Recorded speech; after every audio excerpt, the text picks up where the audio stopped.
Hello everyone, this is General Hand Grenade. Welcome to my war room in Prince George, British Columbia. Today's video is going to be on a new expansion set for Global War, 1936 to 1945, and specifically we're playing the version 3 edition of the game now. So this expansion set is called Latin America at War, and this is something that a lot of us have been waiting for, a lot of us global warriors, because this whole section of the board that you're looking at here, South America, I mean, it's a beautiful section down here. There's lots to it and everything, lots of units on it. We spend a lot of time painting it and everything, and then it never gets used. Like once every few games, somebody makes an incursion into South America. Once a game, the Argentinians, the Germans get to roll once for the Argentinians, but even then it's one of those faint hope rolls where, you know, they don't have much of a chance to get it. But, you know, like there just isn't much use out of South America. And, you know, that's for a reason, of course, because they try to be historical in this game. And there really wasn't much happening in South America in World War II. I mean, there was some, and they actually do give us a pretty good history of it here, but it wasn't really a lot of fighting. So in order to do this set, they do have to take a few liberties on you know, what could have happened. And, you know, really that's what this game is about anyway. This game isn't about recreating World War II. It's about refighting it. Like it gives you that opportunity to make the decisions for one of the nations and your friends to make decisions for the other nations to see if you can reshape the war. So, you know, having said that, I mean, why couldn't you have used South America then if you wanted to, right? It's something available. Let me just read to you what it says here. It says, "Welcome to Latin America War, a Global War 36 to 45 expansion. This expansion increases your options for bringing World War II to Latin America.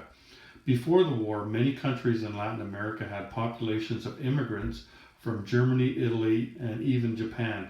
And even though the United States was the undisputed leader in hemispheric affairs, pro-Axis and pro-communist sentiments fed rivalries in Latin America that threatened to bring the war closer to the region. This expansion is based on actual historical facts, but we are taking some historical liberties as well in order to bring Latin America more fully into the war." So they admit that you know, like this is a bit of a stretch on the truth. But again, as I said, just playing the game itself and looking for a different outcome is a stretch on the truth, right?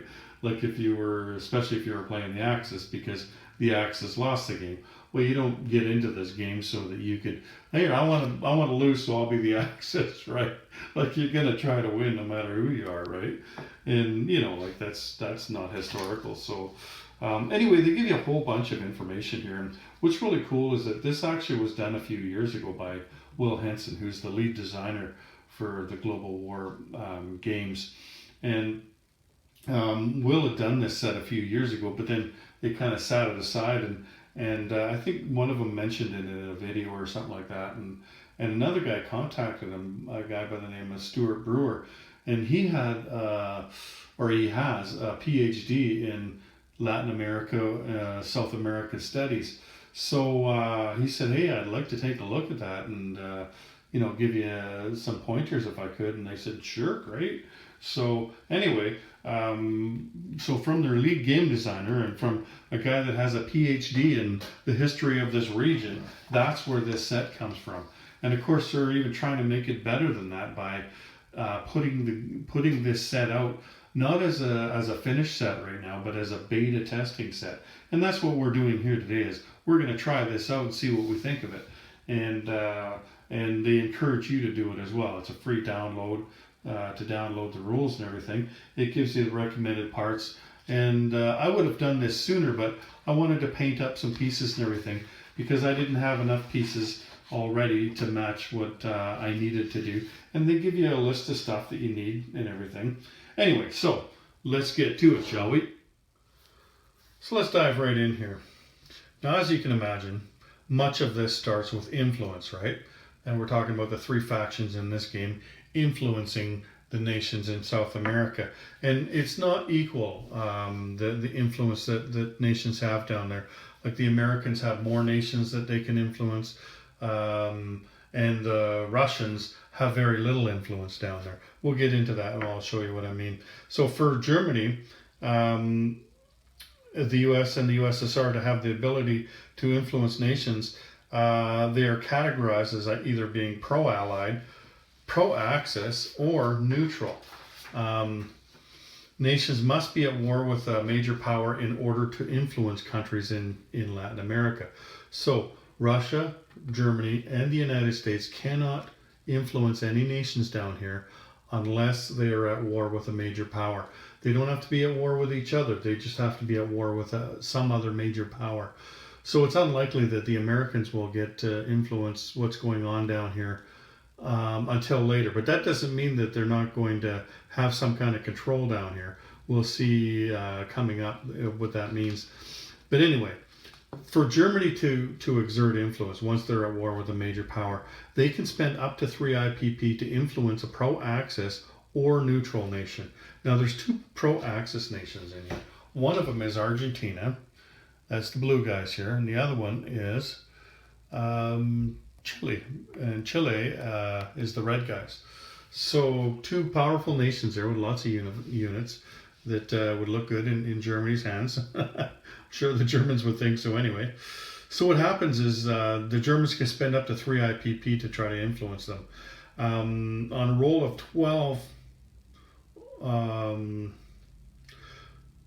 they roll a d12, and on a roll of whatever they spent or less. So if they spent $3, then they get 3 or less, then they influence. If they spent $2 though, and they rolled a 3, then they didn't influence, right? That's just a failed roll. So they have to roll whatever they spent or less, and then that would be successful. And if that happens, then Argentina here would align to Germany. And remember, Germany can only do that if they're at war with a major power. So yes, they will align to them. It's not just being controlled by them anymore. The United States can spend up to 3, and it's exactly the same thing, except that it's the pro-Allied nations and not the pro-Axis nations. So same thing, you roll a d12, and whatever you spent, you got to roll that number or less. Now the 4 Allied nations, so there's twice as many pro-Allied nations as you would imagine being in the Western Hemisphere. So there's Brazil, there's Central America up here, there's Cuba, and it's easy to forget by now because it's been a couple of generations now, but Cuba used to be pro-US, right? This was before Castro came along, right? And before the revolution down there. And then the last one is Mexico up there. So that's the green guys over there, Mexico.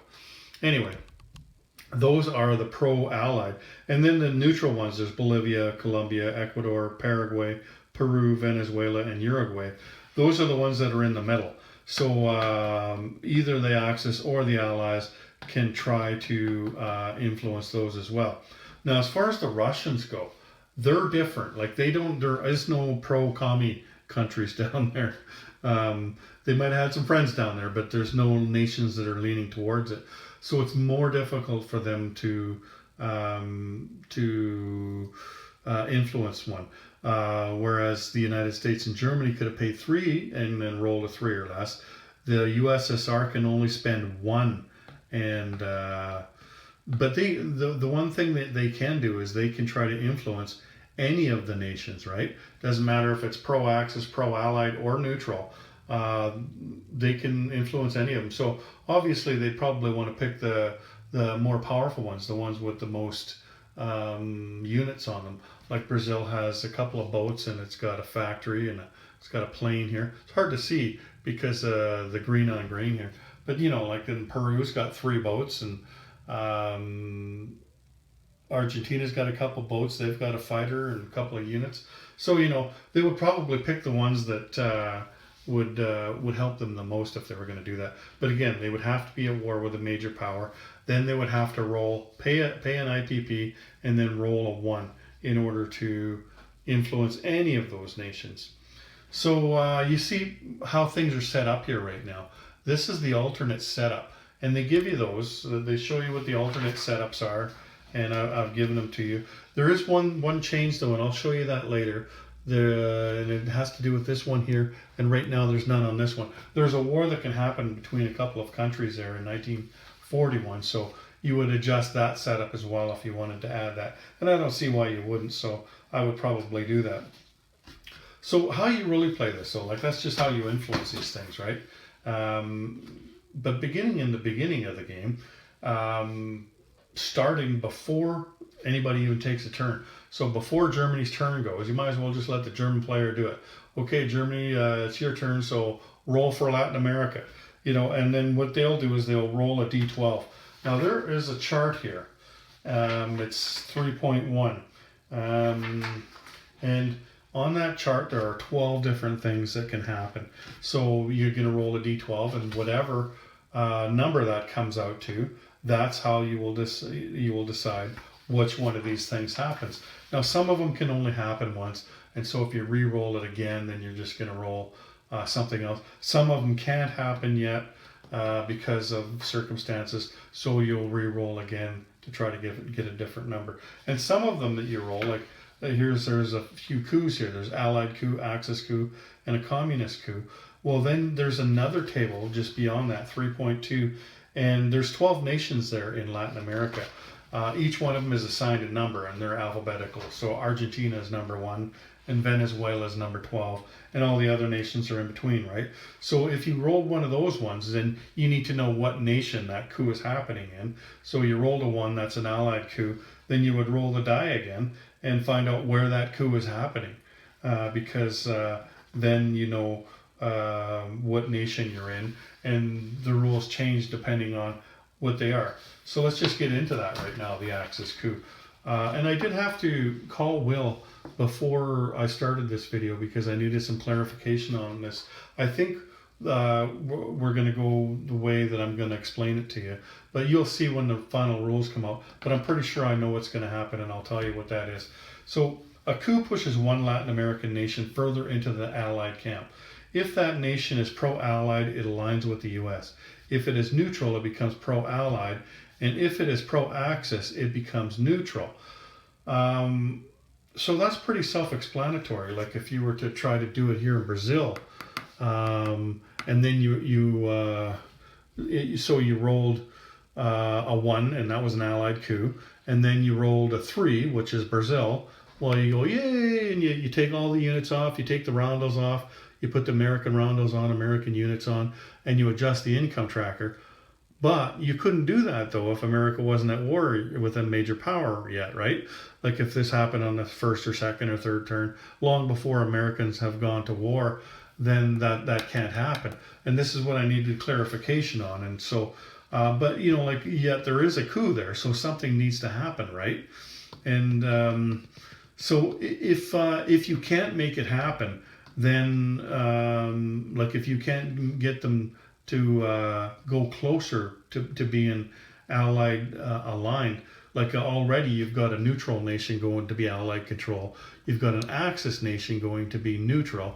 So if you are already Allied control and you can't go to a line, then what you'll do probably in the end is just roll the die again for the nation.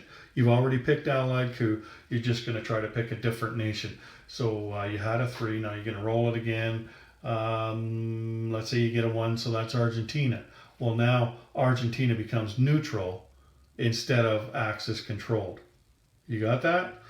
So that's probably how that's going to come out, even though that doesn't say that in the rules right now. It's just that the nation couldn't be Axis or Allied aligned if it was already pro-Allied and Americans not at war. And the same thing's going to happen with the Axis here.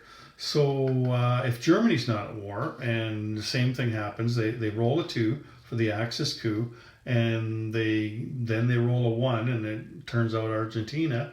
Well, they can't make them align, so they're going to have to roll the die again and try to influence a different nation.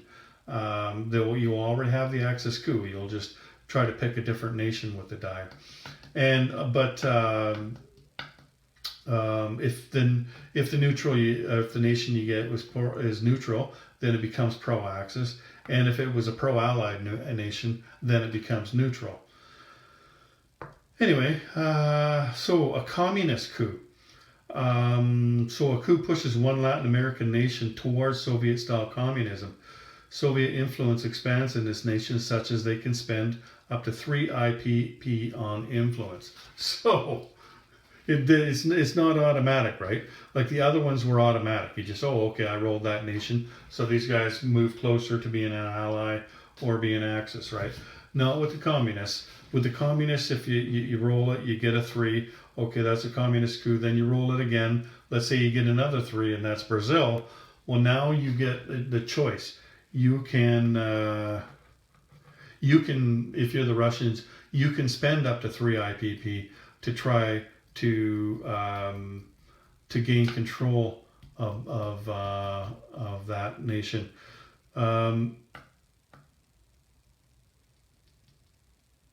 Yeah, to try to influence that nation. Sorry, I'm guessing though that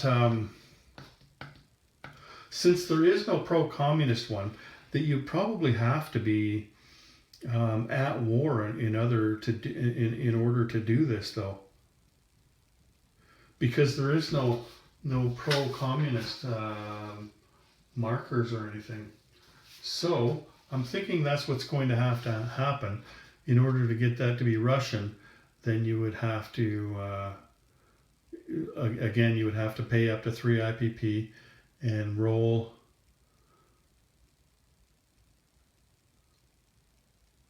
So I guess you would have to re-roll the first dice then.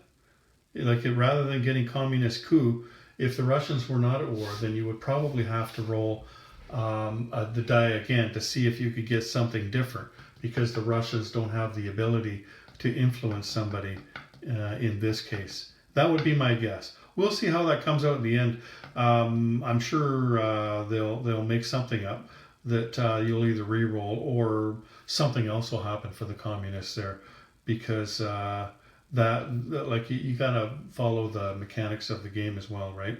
When you build these sets. Anyway, if you were to roll a 4 for the table, it's called Argentine base. So you place a submarine base in Buenos Aires and in Patagonia. That base may be used by German submarines as long as Argentina is neutral or Axis aligned. Once it is not, remove those bases. Place 1 free German submarine in Sea Zone 112. So this kind of says 2 things to me here. That you either place 2 bases or you place 1 base. 1 in Patagonia, 1 here in Buenos Aires, and you place a German submarine. But that is only if this is either still Axis aligned or if it's neutral, then you can do that.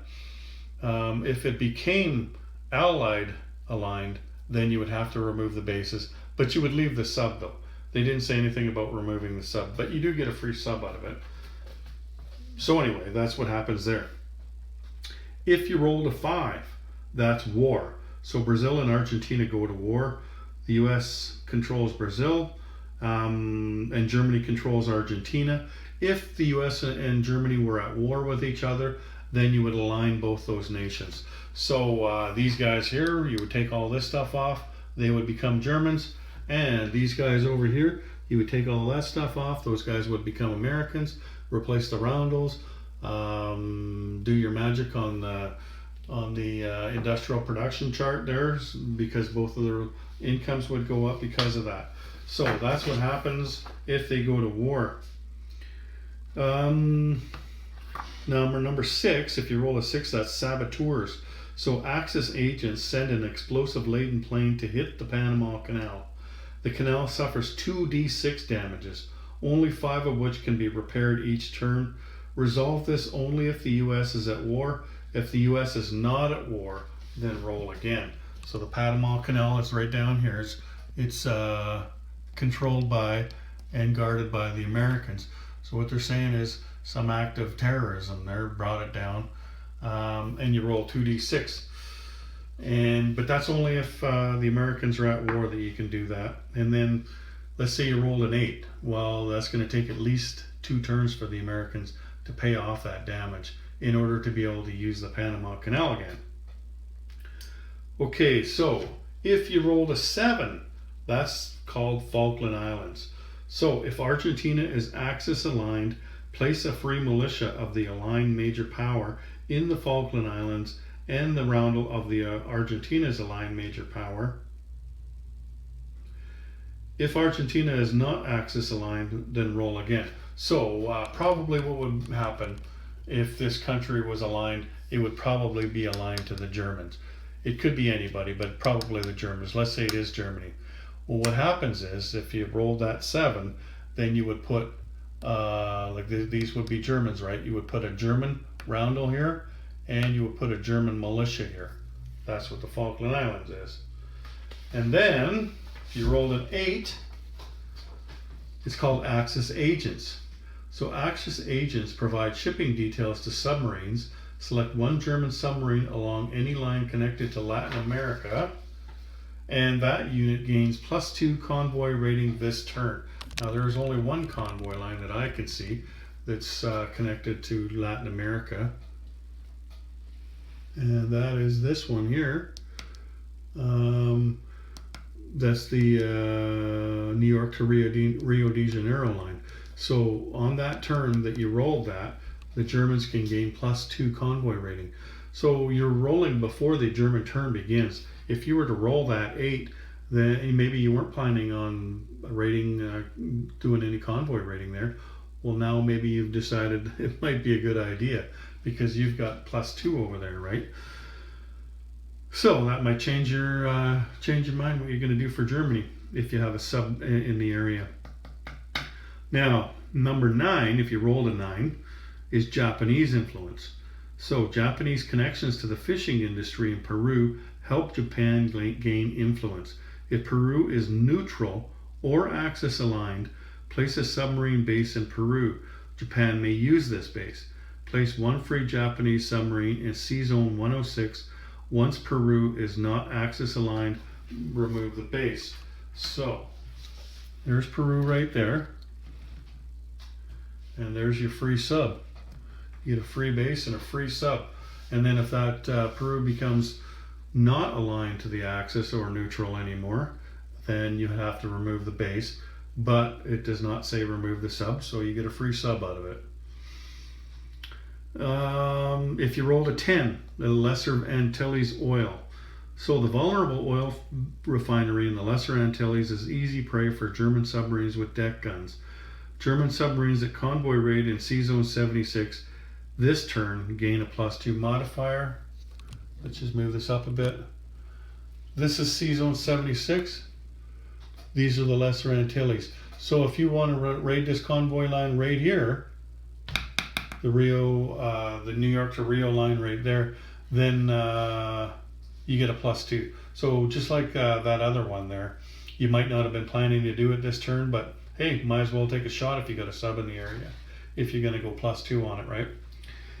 And if you roll an 11, Germany raids the Caribbean convoy line north of Cuba. German submarines that convoy raid on that line gain +2 rating this turn. There is a line over here that is tough to notice usually because there's so much stuff on it, and that is the Caribbean line, and it's worth 2 to the Americans. So if you wanted to raid that convoy line up there, then on that turn, then you get a +2. And then the last one is called arms race. So South American nations begin arming for the coming war. For each of Brazil, Argentina, and Chile do the following. The U.S. immediately places 6 IPP worth of units in each aligned or pro-allied nation. Germany places 6 IPP worth of units in each aligned or pro-Axis nation. USSR places 6 IPP worth of units in each aligned nation. So it's only those 3 nations, Brazil, Argentina, and Chile. So the heavily, not even showing you, man. So the nations that already have lots of stuff here, those are going to get bolstered if you roll a 12. by an arms race. You're going to put 6 IPP with the units in them, and it just depends on what their status is at the time. Like if Brazil is like this right now, it's pro-Allied, then the Americans are going to put 6 IPP with the stuff on there. If it happens to be aligned to the Germans, then the Germans are going to put it, and the Russians will put it. If they're neutral, though, then they go to whatever nation that they were controlled by. Like the Germans control these two, and the Americans control Brazil. So if they're just controlled, then Germany would place the units in Chile and Argentina, and America would place them in Brazil. So let's go to the next section. So now we start getting into the sneaky spy stuff. This is called Operation Bolivar. So it was a German espionage campaign in Latin America during World War II. Germany established several radio transmission stations in Latin American countries for sending secret information back to Germany. German spies sent information of political and economic interest back to Europe for months or even years before they were apprehended and their spy rings were disbanded. So how to play this is at the beginning of the German player's turn, so on their purchase units phase, I guess you would call it, they can pay up to 4 IPP to roll a D12, and then basically what they're paying for is a spy or a spy ring. So you use these spy tokens, right? You would roll a D12, but there's 6 different nations on here where you would place it, and that's why you would roll that D12. So you pay $4. Let's say you roll a 1 or 2, that's Argentina. If you rolled a 3 or a 4, that's Brazil. So you see how this works, right? 5 or a 6 is Chile. 7 or 8 is East or Central America. 9 or 10 is Mexico, and 11 or 12 is Cuba. So one thing though, like here, let's put Chile, Mexico, Cuba. Now, I only have 5 markers, but you need 6 to play this, right? But I just happen to have 5.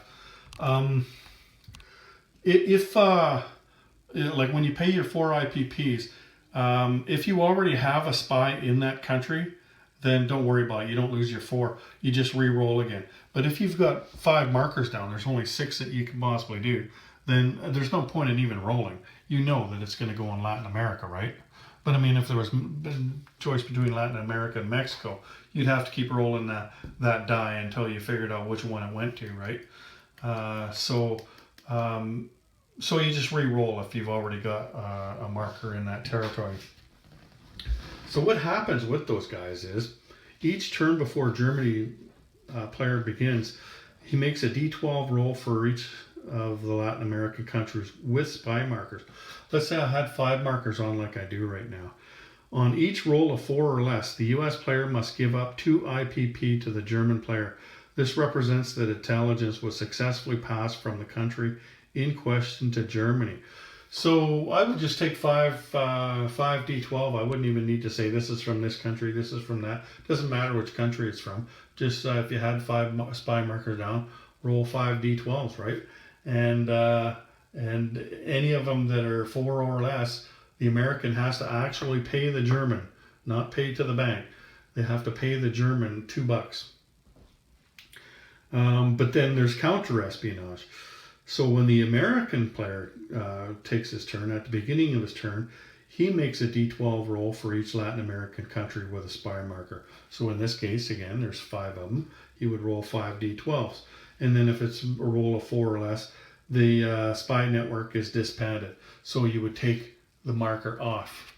So I guess you could point out which country you're going on for the American for this one. Yeah, you know, like it wouldn't have mattered for the other guys because you're not removing markers, but in this case you would be. So the next thing is radio tower, and Doug is busy making radio towers right now. I would bet he's already done. I've got these things right now. He sent me these. These are some historical board gaming. What are they? Oil rigs, right? And so he sent me some of those, and I was busy at the time getting ready for the event that was going to happen here, and then didn't happen. But I'd forgotten about them. Like, I'd put them aside, and I just came across them today while I was trying to find markers for to play this, right? So I'm gonna have to get to painting those.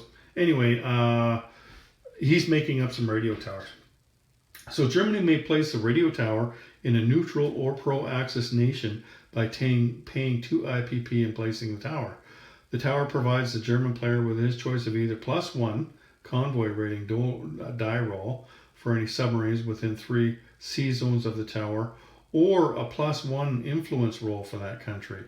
But you'd also have to spend at least 1 IPP. You couldn't just say, okay, I'm going to try to influence for 1 there. You have to at least spend 1 IPP, and then you would get the free IPP. But it's more likely you'd spend 3 IPP plus the 1 and try to roll a 4 or less to try to influence the country, right? And get a +1 espionage roll.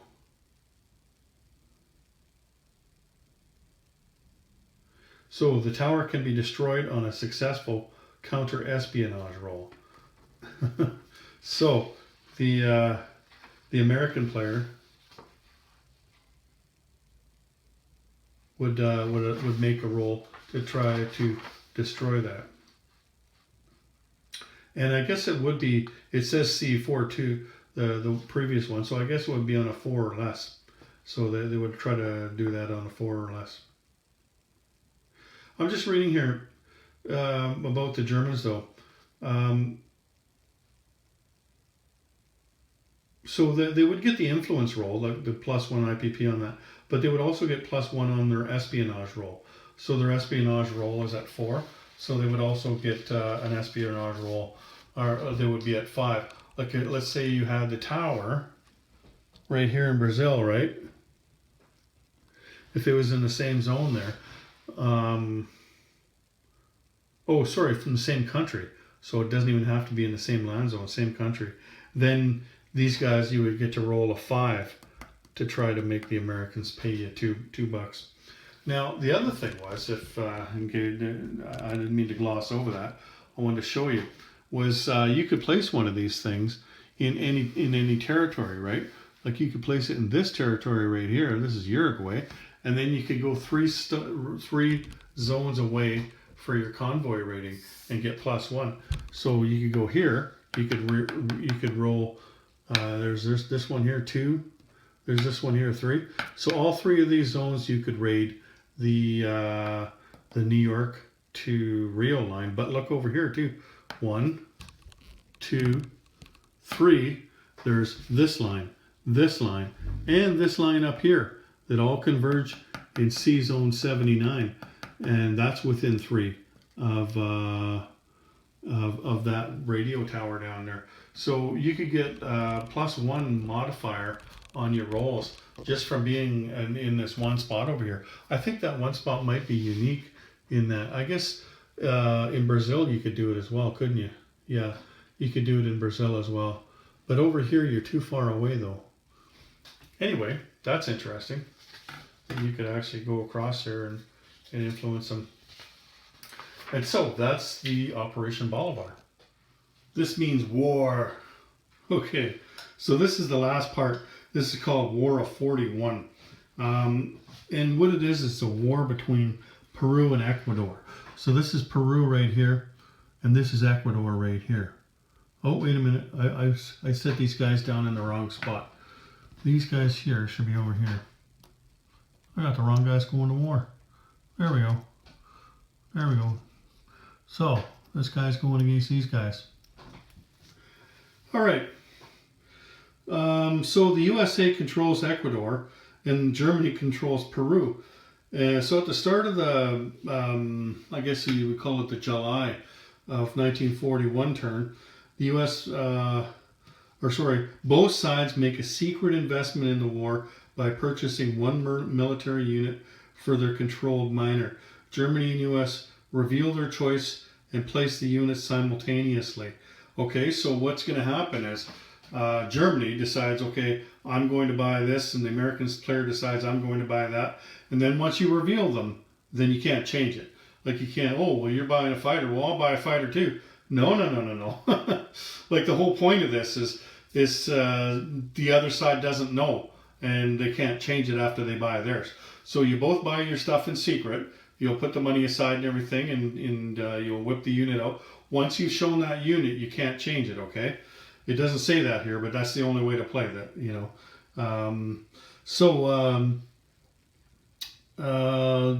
Then the units then act on their controlling major power turn. So the war lasts until one side defeats the other completely. After that, the winning minor aligns to their controlling major power. Okay? So let's say, I don't know, you buy a tank on one side and a fighter on the other, and you put them down. Well, Germany gets to go first, right? And they're the Peruvians down here. They've got the advantage, so they might as well attack, right? The Americans are going to have to put something pretty good down. Like I'd put a fighter down or something. You know, the Americans probably can afford that. And that's good defense as well, right? Having a fighter. It just, I don't know, it just depends. I haven't tried it before, but looks like fun though, doesn't it?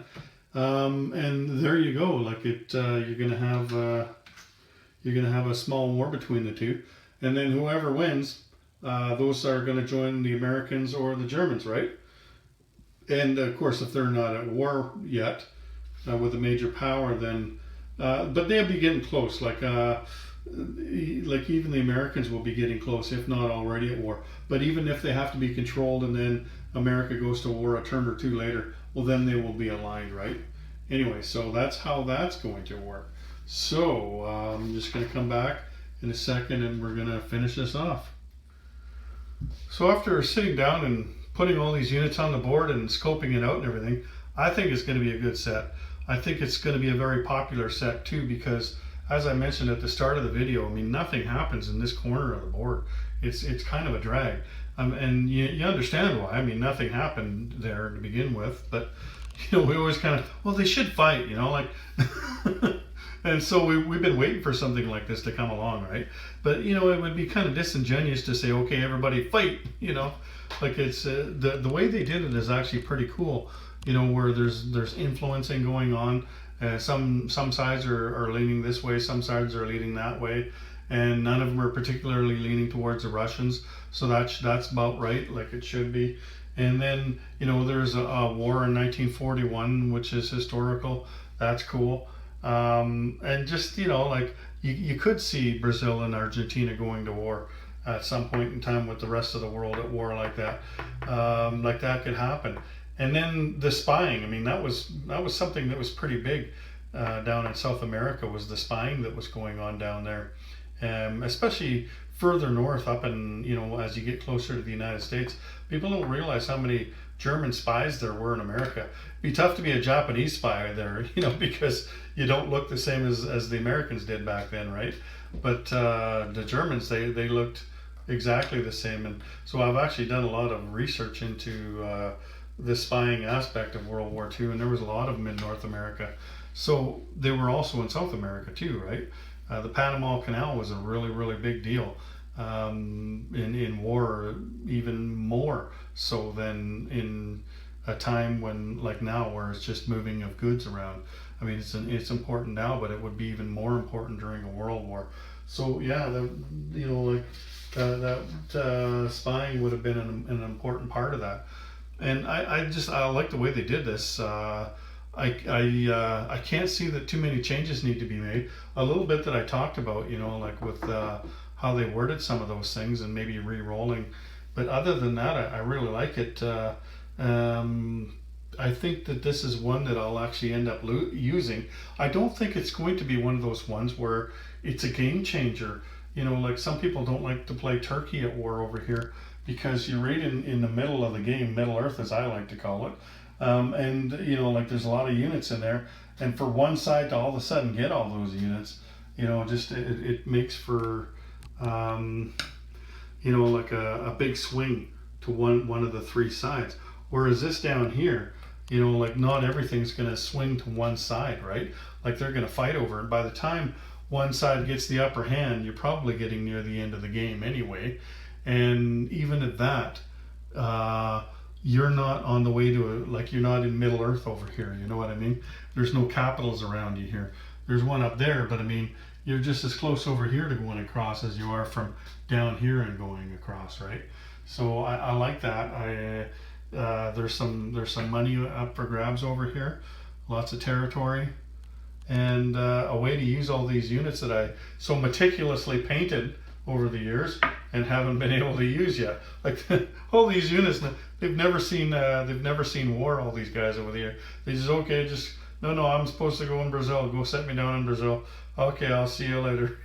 And then they sit there, right? Except for the new ones that I painted. Anyway, it's going to be a lot of fun. I think this is going to be a great set, so I can't wait for it to come out. One of the things I'll be interested in, though, is what's included in the set. Like, are they going to put units in? Obviously, they're going to put markers in, right? And probably radar or radio towers. But are they going to put units in too? I don't know. Because, you know, like, the more they put in, the more they charge you, right? And so we'll see what happens. We'll see how they decide to do that. Maybe there will be a couple of different sets, right? One like the major one and the minor one, like a minor one with just the markers and the major one with the markers and the units. Don't know. I guess we'll find out. Only Doug knows for sure. So we'll see when it comes out. Anyway, it's been fun trying this out. I can't wait to put it in the game. So take care, everyone. General Hand Grenade out.